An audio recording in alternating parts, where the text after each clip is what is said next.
El año 1903 fue un año histórico en la historia de la Iglesia Adventista del Séptimo Día. 1903 fue el año en que el Dr. John Harvey Kellogg, el principal médico de la Iglesia Adventista del Séptimo Día, publicó su libro médico, El Templo Viviente. Sin embargo, en el libro se mezclaban nuevos sentimientos, pensamientos e ideas acerca de la presencia y la personalidad de Dios que no estaban en armonía con la fe adventista.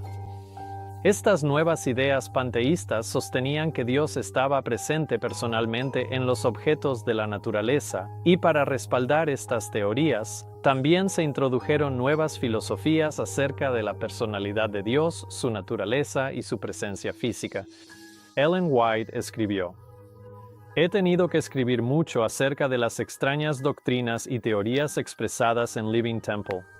Si nuestro pueblo aceptara estas teorías, los pilares fuertes de nuestra fe y las verdades que han hecho a los adventistas del séptimo día lo que son, serían barridos. He tenido que mostrar la falacia de estas doctrinas, presentándolas como una especie de herejía de los últimos días. La palabra de Dios nos dice que precisamente este tipo de enseñanzas serán introducidas en este tiempo".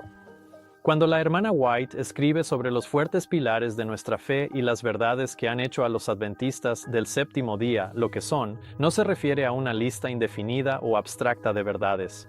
Estos pilares de nuestra fe son los principios fundamentales publicados por primera vez en 1872 y nuevamente en 1889. Estos principios fundamentales definen la comprensión de las Escrituras que los adventistas del séptimo día mantuvieron, y por esta razón se les llama las verdades que han hecho a los adventistas del séptimo día lo que son.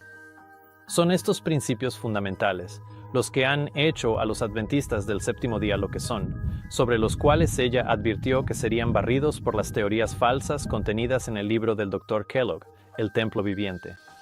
Ella escribe nuevamente: "He sido instruida por el mensajero celestial que parte del razonamiento en el libro El Templo Viviente no es sólido, y que este razonamiento desviaría las mentes de aquellos que no están completamente establecidos sobre los principios fundamentales de la verdad presente.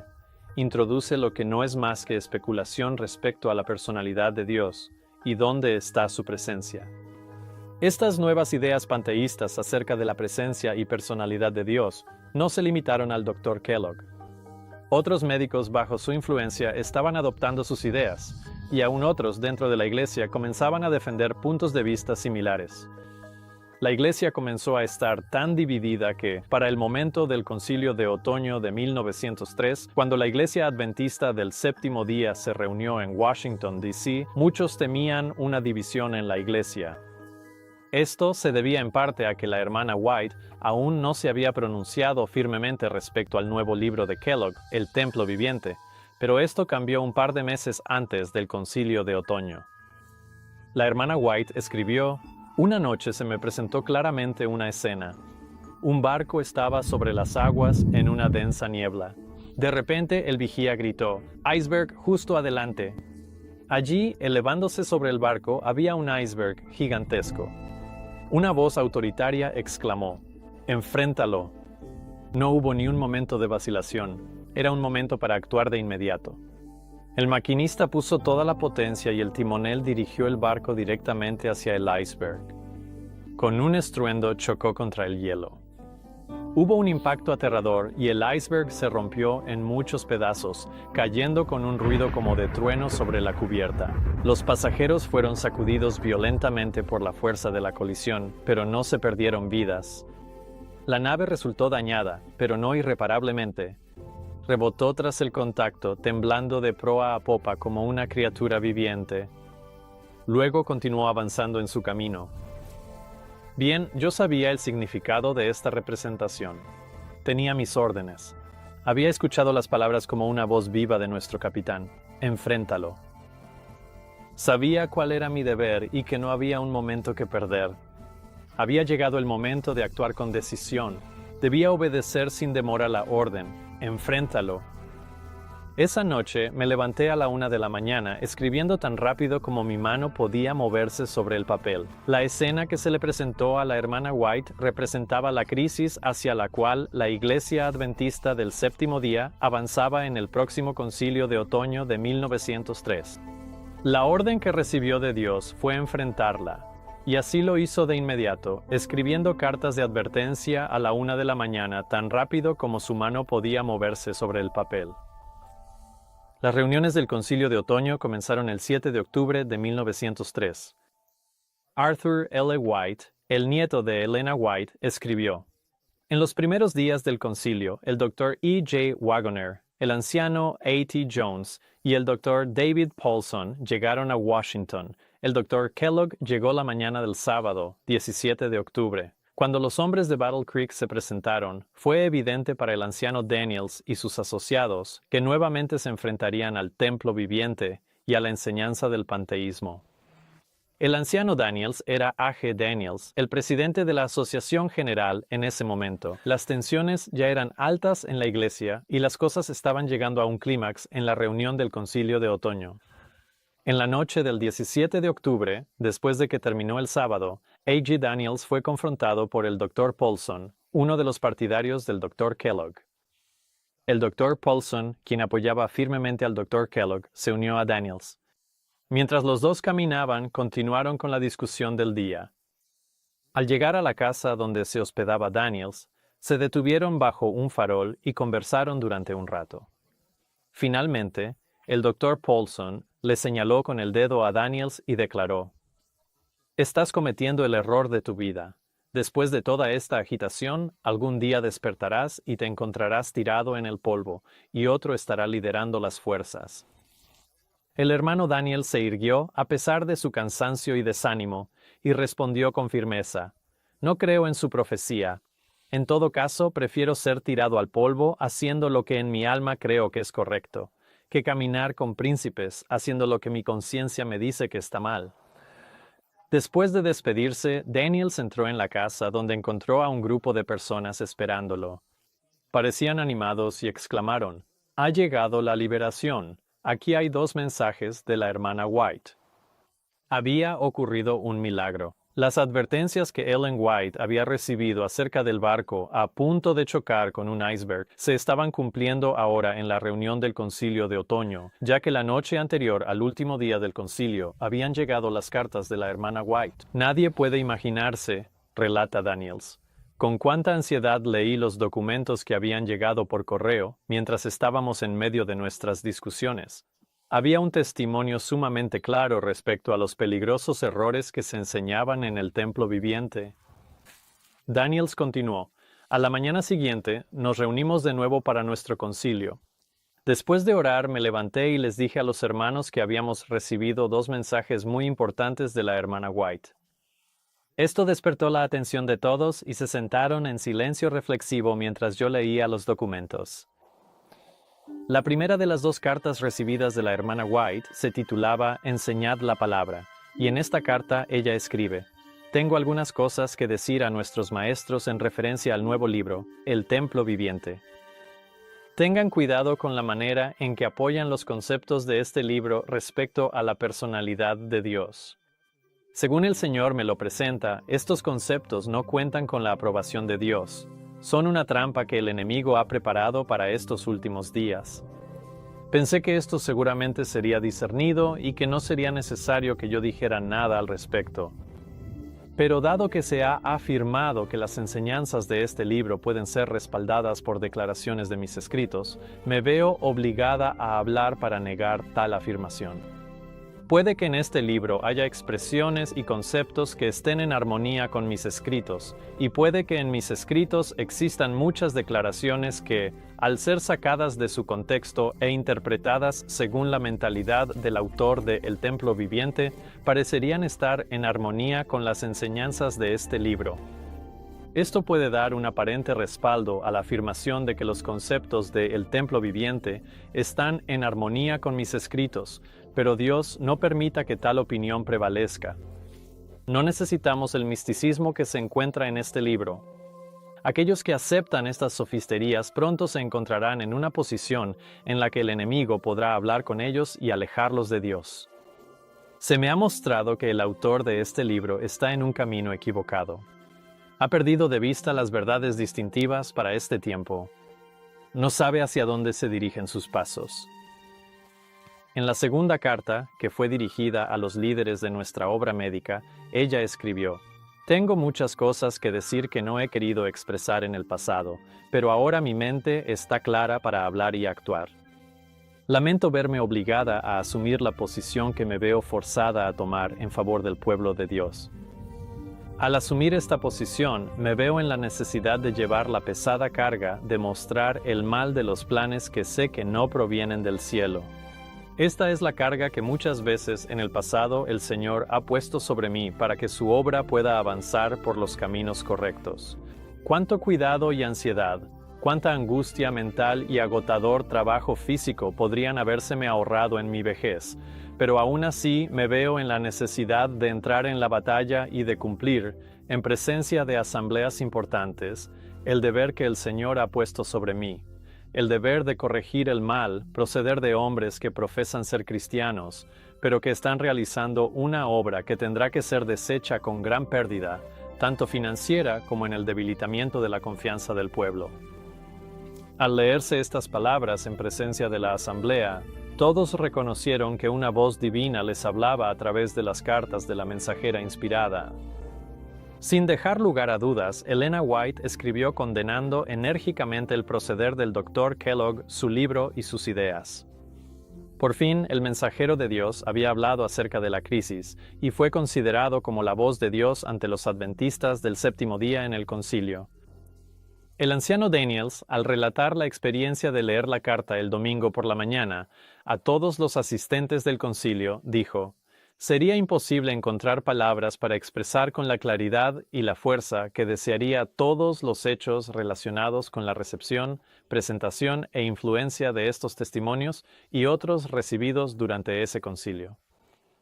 Nunca antes había visto pruebas tan claras de la dirección de un ser infinitamente sabio como las que se manifestaron en relación con estas experiencias. Solo una mente divina pudo haber previsto nuestra situación y nuestras necesidades, y habernos enviado la ayuda exacta que necesitábamos en el momento preciso. Habíamos llegado a una encrucijada. Era evidente que estábamos ante una división total entre los principales líderes, y pronto se habría pedido al pueblo que tomara partido. Mientras leía ante la asamblea declaración tras declaración, exponiendo la falsedad de las enseñanzas del libro El Templo Viviente, muchos exclamaron amenes en voz alta y las lágrimas fluían abundantemente. Desde esa hora, la luz entró en el concilio y la presencia de Dios se sintió claramente durante todo el día. Cuando terminé de leer, los hermanos inmediatamente comenzaron a expresar su gratitud a Dios por esta voz clara que nos había hablado. Tan precisamente señalaban estos mensajes la situación, que todos los que hablaron tuvieron que reconocer que era la voz de Dios hablándonos. Antes de que terminara el concilio, el autor del libro declaró que lo retiraría del mercado. Muchos adventistas han leído o escuchado acerca del sueño de la hermana White sobre el barco que representaba a la iglesia a punto de chocar contra un iceberg, pero pocos se dan cuenta de que esta reunión del concilio de otoño de 1903, donde las ideas panteístas de Kellogg sobre la presencia y personalidad de Dios estaban a punto de dividir el liderazgo de la iglesia, era ese iceberg. Pero Dios había hablado de manera inconfundible a través de la hermana White y había salvado a la iglesia de una división. Ahora sabemos que el Dr. Kellogg había llegado el día anterior y, sin duda, estaba presente la última mañana del concilio cuando se leyeron estas cartas, y ni él ni nadie más esperaba escuchar estos mensajes de la hermana White, así que estas cartas fueron una sorpresa. Imaginen cómo se sintió el Dr. Kellogg, uno de los hombres más respetados en el adventismo del séptimo día, mientras estaba sentado entre los líderes de la iglesia escuchando estos mensajes de la hermana White, leídos por el presidente de la Asociación General, ante todos sus hermanos, condenando sus ideas y su nuevo libro. ¿Qué experiencia tan humillante debió de ser esta para el Dr. Kellogg? Me imagino que esta fue quizás una de las peores experiencias de su vida. Sin duda, el orgullo del Dr. Kellogg quedó profundamente herido después de ser reprendido tan fuertemente por el profeta viviente. Siendo el hombre orgulloso que era, tenía que salvar su reputación y vindicarse a sí mismo y a sus ideas, y después de la conferencia del 29 de octubre encontró una manera de hacerlo y compartió su nueva perspectiva con A.G. Daniels. A.G. Daniels relató entonces lo que Kellogg le había dicho en una carta dirigida a Willie C. White con fecha del 29 de octubre de 1903. Daniels escribió acerca de Kellogg. Luego afirmó que sus opiniones anteriores respecto a la Trinidad le habían impedido hacer una declaración clara y absolutamente correcta, pero que en poco tiempo había llegado a creer en la Trinidad, y que ahora podía ver con bastante claridad dónde estaba toda la dificultad, y creía que podía aclarar el asunto de manera satisfactoria. Me dijo que ahora creía en Dios el Padre, Dios el Hijo y Dios el Espíritu Santo, y que su opinión era que era Dios el Espíritu Santo, y no Dios el Padre, quien llenaba todo el espacio y cada ser viviente. Dijo que si hubiera creído esto antes de escribir el libro, habría podido expresar sus ideas sin dar la impresión equivocada que el libro da ahora. El Dr. Kellogg argumentó que su posición había sido malinterpretada y que, al adoptar una visión trinitaria, podría aclarar el asunto de manera satisfactoria. La gran mayoría de los adventistas del séptimo día no tiene idea de que el Dr. Kellogg se volvió trinitario, pero aún menos saben que Ellen White respondió directamente a la confesión de Kellogg sobre la Trinidad. Muchos adventistas del séptimo día que estudian el tema de la Trinidad seguramente han pensado, si tan solo Ellen White hubiera escrito sobre la Trinidad o dado algún consejo al respecto, seguramente esto aclararía el asunto. Bueno, ella lo hizo, y por eso quiero sacar a la luz su respuesta. Su respuesta a veces pasa desapercibida porque, aunque aborda directamente la creencia de Kellogg en la Trinidad, nunca utiliza la palabra Trinidad. Sin embargo, su respuesta es clara, concisa y directa. Esta carta de A.G. Daniels a Willie C. White sobre la creencia de Kellogg en la Trinidad fue fechada el 29 de octubre y, solo unos días después, el 4 de noviembre, Willie White respondió diciendo: «Mamá y yo acabamos de leer tu carta del 29 de octubre». Después de hablar sobre el templo viviente y los planes del Dr. Kellogg para revisar el libro, Willie White escribe sobre su madre. Creo que ella te escribirá pronto expresando sus opiniones al respecto. Agregó nuevamente hacia el final de su carta. Creo que será necesario emitir un testimonio especial pronto, y este debe contener una declaración muy completa y clara sobre el lado positivo de esta cuestión, así como artículos que señalen los errores en las enseñanzas de aquellos que se han apartado de la verdad mediante teorías fascinantes y engañosas. En su respuesta, Willie White se refería específicamente al Dr. Kellogg cuando hablaba de aquellos que se han apartado de la verdad, y esto lo hacía con pleno conocimiento de la creencia del Dr. Kellogg en la doctrina de la Trinidad, la cual Willie White había clasificado entre esas teorías fascinantes y engañosas. Según la carta de Willie White, él afirmó que su madre, Ellen White, pronto respondería a esta carta que contenía la creencia del Dr. Kellogg en la Trinidad, y efectivamente, ella respondió. Ellen White respondió en la carta 253, fechada el 20 de noviembre de 1903. La mayoría de los adventistas del séptimo día ni siquiera se dan cuenta de que la hermana White le escribió a Kellogg acerca de su creencia en la Trinidad, pero esto se debe a que la mayoría de los adventistas del séptimo día no conocen el contexto en el que se escribió esta carta, ni han seguido esta correspondencia entre A.G. Daniels, Willie C. White y su madre, Ellen White. Una vez más, sabemos que la carta 253 es una respuesta de la hermana White a la doctrina de la Trinidad porque la carta de A.G. Daniels a Willie C. White sobre que Kellogg había llegado a creer en la Trinidad estaba fechada el 29 de octubre, y cuando Willie C. White respondió 6 días después, escribió: «Mi madre y yo acabamos de leer tu carta del 29 de octubre». Así que sabemos con certeza que Ellen White escribió: «Ya leí esta carta sobre cómo Kellogg llegó a creer en la Trinidad, y sabemos que ella respondió porque Willie C. White nos dijo, creo que pronto le escribirá expresándole sus opiniones al respecto». Y así fue, 16 días después, el 20 de noviembre de 1903. Ellen White respondió directamente al Dr. Kellogg con las siguientes palabras: Querido hermano, debo decirle que sus ideas respecto a algunas cosas han sido decididamente erróneas. Ahora, deténgase aquí un momento, porque muchos teólogos adventistas argumentan que Ellen White se volvió trinitaria ella misma en 1898. Woodrow Wilson, un teólogo adventista del séptimo día y coautor del libro Trinidad, por ejemplo, escribió: a finales de la década de 1880, Ellen White era inequívocamente trinitaria en la expresión de sus convicciones respecto a la plena divinidad de Cristo. Si esta afirmación fuera cierta y el Dr. Kellogg llegó a creer en la Trinidad en 1903, ¿por qué Ellen White comenzaría su carta hacia él diciendo: debo decirle que sus ideas respecto a algunas cosas han estado decididamente equivocadas? Si esto no suena como si Ellen White estuviera a favor de las opiniones de Kellogg, es porque no lo estaba.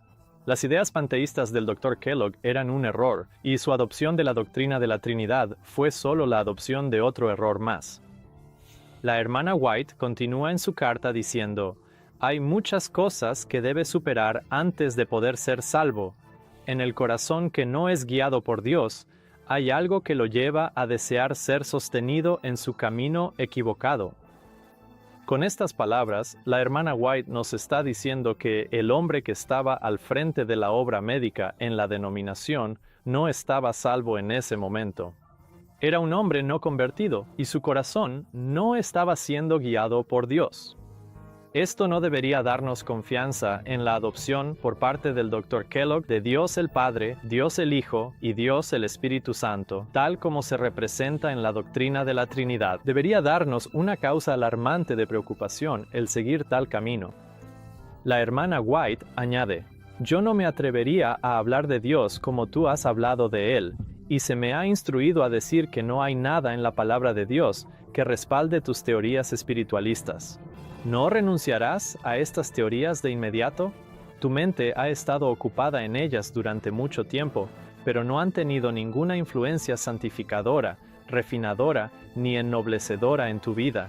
El Señor no tiene ningún uso para estas teorías, y no quiere que su pueblo las defienda ni las propague. Estas reprensiones indican que la adopción de la Trinidad del Dr. Kellogg y su intento de usarla para explicar el ser de Dios no tuvo la aprobación de Dios. Recuerde, su visión panteísta era que Dios estaba en la naturaleza, en las rocas y los árboles, pero su nueva visión trinitaria era que era Dios, el Espíritu Santo, y no Dios el Padre, quien llenaba todo el espacio y cada ser viviente. La hermana White dice que estas ideas espiritualistas no tenían influencia santificadora, refinadora, ennoblecedora. El Señor no tiene uso para estas teorías, no quiere que su pueblo las defienda o propague. Sin embargo, no solo los adventistas las defienden, sino que han hecho de esta doctrina trinitaria una creencia fundamental y hecho que creer en este Dios trino sea un requisito para ser miembro de la Iglesia.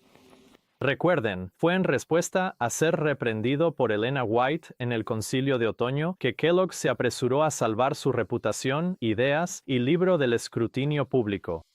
En El Templo Viviente, él presentó la idea de que Dios estaba en la naturaleza y en los árboles, así que, en un intento de salvar su reputación, adoptó en su lugar la filosofía trinitaria de que Dios era tres personas y que era Dios el Espíritu Santo y no Dios el Padre, quien llenaba todo el espacio y cada ser viviente. Esta aceptación de la doctrina de la Trinidad supuestamente serviría para remendar o corregir los problemas de El Templo Viviente, pero esto no fue suficiente. Ellen White escribió en el párrafo 28 de la Carta 253, las teorías remendadas no pueden ser aceptadas por aquellos que son leales a la fe y a los principios que han resistido toda la oposición de las influencias satánicas. Cuando ella hablaba de teorías remendadas, se refería directamente a la aceptación de la doctrina de la Trinidad por parte de Kellogg, y aún así se refirió a esta teoría trinitaria, ideada para remendar los problemas de El Templo Viviente como una influencia satánica. Así que aquí, en la carta 253, la hermana White responde no solo a las ideas panteístas de Kellogg, sino también a sus sentimientos trinitarios, que él creía que podían remendar todos los problemas de el templo viviente. Sin embargo, la hermana White aún dijo que esta teoría remendada estaba en oposición a los principios, que eran los principios fundamentales que hicieron a los adventistas del séptimo día lo que eran. La hermana White sabía que el efecto del panteísmo y de esta teoría trinitaria remendada sería socavar los principios fundamentales sobre los cuales se estableció el adventismo del séptimo día. Como escribió en la carta 253 al Dr. Kellogg, como pueblo permaneceremos firmes en la plataforma que ha resistido la prueba y el ensayo. Nos aferraremos a los pilares seguros de nuestra fe. Los principios de verdad que Dios nos ha revelado son nuestro único fundamento. Ellos nos han hecho lo que somos. Estas nuevas teorías fantasiosas son fascinantes y engañosas. Y lejos de ser una distracción sutil e insignificante, ella dice de estas teorías, ponen en peligro los intereses eternos del alma. Ella continúa su llamado al Dr. Kellogg. Le ruego que se vuelva al Señor con todo el corazón antes de que sea para siempre demasiado tarde. Sepárese de las influencias que lo han apartado de sus hermanos que están comprometidos en el ministerio del Evangelio y del pueblo al que Dios está guiando. Las teorías improvisadas no pueden ser aceptadas por aquellos que son leales a la fe y a los principios que han resistido toda la oposición de las influencias satánicas. La hermana White continúa en su carta. Usted necesita entender que, a menos que crea en esa expiación y sepa que ha sido comprado por el precio de la sangre del unigénito Hijo de Dios, ciertamente quedará atado al maligno. Si continúa aferrándose a las teorías que ha estado sosteniendo, será dejado para convertirse en el juguete de las tentaciones de Satanás. Él está jugando el juego de la vida por su alma. Permanezca un poco más vinculado a él y tenga la seguridad de que perderá su alma. Entre las teorías que Kellogg estaba abrazando en ese momento se encontraba la doctrina de la Trinidad, que acababa de aceptar semanas antes y a la cual Ellen White estaba respondiendo directamente ahora. Hoy en día, una de las respuestas más comunes de los trinitarios hacia quienes rechazan la Trinidad ¿es una distracción o no es un asunto de salvación? Son estas afirmaciones de las que Satanás se burla. Cuando la hermana White escribió, usted necesita entender que, a menos que crea en esa expiación y sepa que fue comprado con el precio de la sangre del unigénito Hijo de Dios, ciertamente será atado con el maligno. ¿Y acaso esto no es absolutamente cierto? ¿No corroboran las Escrituras la importancia de creer que Cristo es el Hijo de Dios diciendo, ¿quién es el que vence al mundo, sino el que cree que Jesús es el Hijo de Dios?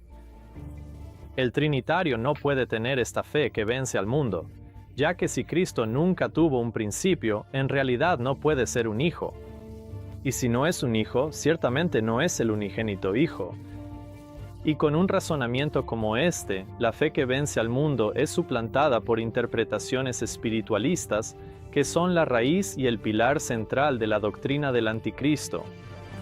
La Iglesia Católica Romana declara en el Catecismo Católico: el misterio de la Santísima Trinidad es el misterio central de la fe cristiana. Y en el Manual para el Católico de hoy leemos: el misterio de la Trinidad es la doctrina central de la fe católica.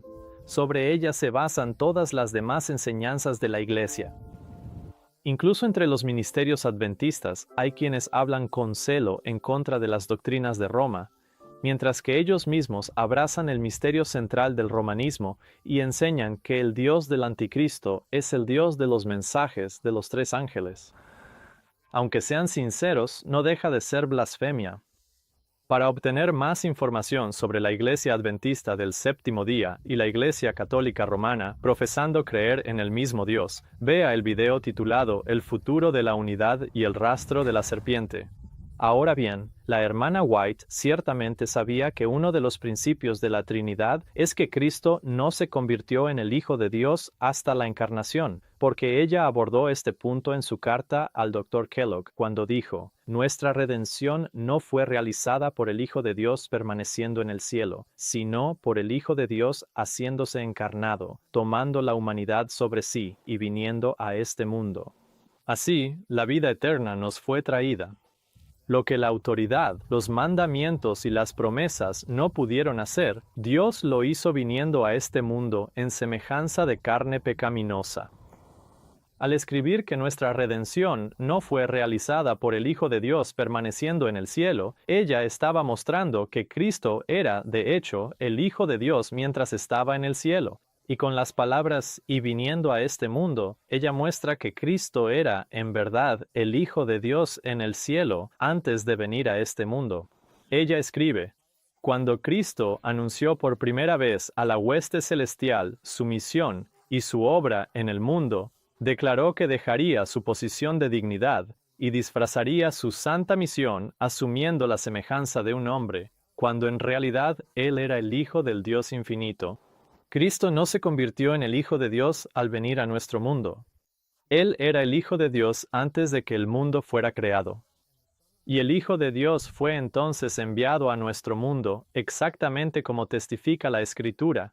En esto se manifestó el amor de Dios para con nosotros, en que Dios envió a su Hijo unigénito al mundo, para que vivamos por Él". Y Marta afirmó este entendimiento cuando dijo: "Yo creo que tú eres el Cristo, el Hijo de Dios, que había de venir al mundo". Sin embargo, hoy en día la denominación rechaza por completo la filiación preexistente de Cristo, lo cual es sinónimo de rechazar su divinidad. Por lo tanto, no fue por casualidad que la hermana White hablara de la filiación preexistente de Cristo, llamándolo el Hijo de Dios mientras estaba en el cielo. Y con estas declaraciones, ella está, en esta carta al Dr. Kellogg, abordando las ideas y principios erróneos que son la base de la creencia del Dr. Kellogg en la Trinidad, que sigue siendo el razonamiento de los trinitarios adventistas del séptimo día hoy en día. Continuando su carta al Dr. Kellogg, ella dice: "Hermano mío, debo decirle que usted tiene poca conciencia de hacia dónde han estado tendiendo sus pasos. Usted se ha estado atando a aquellos que pertenecen al ejército del gran apóstata. Su mente ha estado tan oscura como Egipto. Si usted cae sobre la roca y se quebranta, Cristo lo aceptará, pero ha estado parado en el terreno del enemigo, haciendo su obra. El mundo religioso está recorriendo rápidamente el mismo camino que usted ha estado siguiendo. Si continúa por este camino, tendrá mucha compañía, pero ¿cuál será el final?". Cuando la hermana White le escribe a Kellogg que su mente ha estado tan oscura como Egipto y que ha estado parado en el terreno del enemigo, es evidente que esto no es un fuerte respaldo a las nuevas creencias trinitarias adoptadas por Kellogg, sino una fuerte condena de las mismas. Pero al mismo tiempo, ella advirtió al Dr. Kellogg que encontraría mucha compañía, ya que el mundo religioso está recorriendo rápidamente el mismo camino que usted ha estado siguiendo. Hoy en día, el Consejo Mundial de Iglesias, la fe católica romana y las confesiones protestantes por igual profesan una creencia en la Trinidad. Pentecostales, carismáticos, evangélicos, fundamentalistas, católicos, metodistas, bautistas, presbiterianos y así sucesivamente. Bueno, todos ellos dirían: creemos en la Trinidad, creemos en la Biblia, creemos en la resurrección, creemos que la salvación es a través de Jesucristo. Estos son los grandes temas. Creemos en la Trinidad. Estos son los grandes temas. Todo el mundo puede ser convertido según el orden de Satanás, pero la hermana White advierte: ¿pero cuál será el fin? En su llamado al Dr. Kellogg, la hermana White continúa: "Durante tanto tiempo has estado caminando en tinieblas. Durante tanto tiempo has seguido tu propio camino, que puedes sentirte fuertemente tentado a resistir este llamado que te hago. Si no fuera porque tus intereses eternos están en juego, no te hablaría sobre este tema". Lejos de ser una distracción, la hermana White sabía el camino que él estaba siguiendo, que sus intereses eternos estaban en juego. ¿Y no es este el caso entonces con los adventistas del séptimo día de hoy que, como Kellogg, profesan creer en la Trinidad, en Dios el Padre, Dios el Hijo y Dios el Espíritu Santo? ¿No están también tales adventistas del séptimo día, como el Dr. Kellogg, caminando en tinieblas y siguiendo su propio camino? ¿No están también los adventistas del séptimo día fuertemente tentados a resistir tales llamados que se les hacen para volver a los principios fundamentales, no trinitarios de los primeros 50 años de la Iglesia Adventista?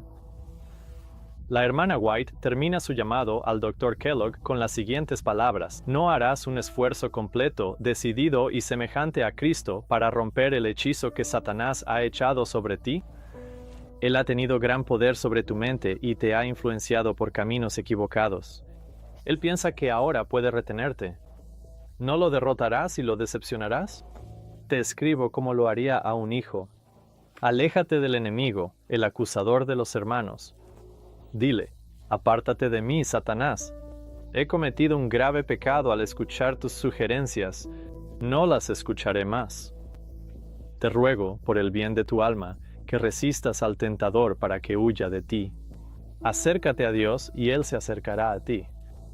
Perderás el cielo a menos que caigas sobre la roca y seas quebrantado.